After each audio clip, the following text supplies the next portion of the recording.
এক্সামটোৰ কাৰণে প্ৰিপেয়াৰ কৰোঁ বুলি যিহেতুকে ভাবি চাই তো প্ৰথমতে তোমালোকৰ দায়িত্ব হৈছে চিলেবাছখন এনালাইজ কৰা চিলেবাছখনত মেথছ আছে ৰিজনিং আছে জিকে আছে ইংলিছ আছে এইখিনি কথা আমি সকলোৱে জানো কিন্তু মেথছৰ যিবিলাক চেপ্টাৰ্ছ আছে তাৰ ভিতৰত ইম্পৰ্টেণ্ট চেপ্টাৰ্ছ কোনবিলাক ইয়াতে মই স্ক্ৰীণত দি দিম তাত দেখিব সকলোৱে এইকেইটা হৈছে মেথছৰ ইম্পৰ্টেণ্ট চেপ্টাৰ ঠিক তেনেদৰে জিকেৰো ইম্পৰ্টেণ্ট থাকিব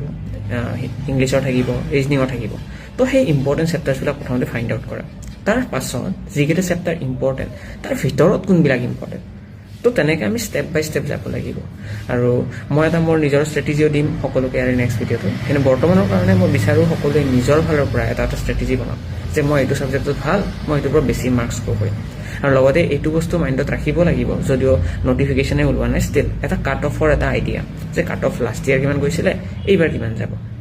তো এটা অনুমান এটা মই কোৱা নাই যে ইমানেই যাব বাট অনুমান এটা সকলোৱে ৰাখিব লাগে এইটো হৈছে প্ৰথম দিনৰ কাম নেক্সট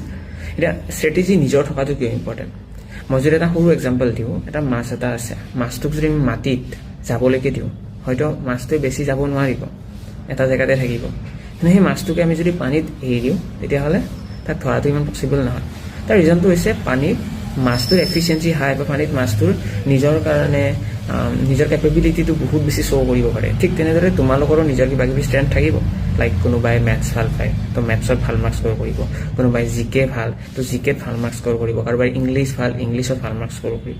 তো সেইকাৰণে সেইটো হিচাপত ষ্ট্ৰেটেজি বনোৱা যিটো ছাবজেক্টত মই ভাল সেইটো ছাবজেক্টত মই ফুল মাৰ্কছ আনিম তো তেনেকৈ তোমালোকে নিজৰ ফালৰ পৰা এটা ষ্ট্ৰেটেজি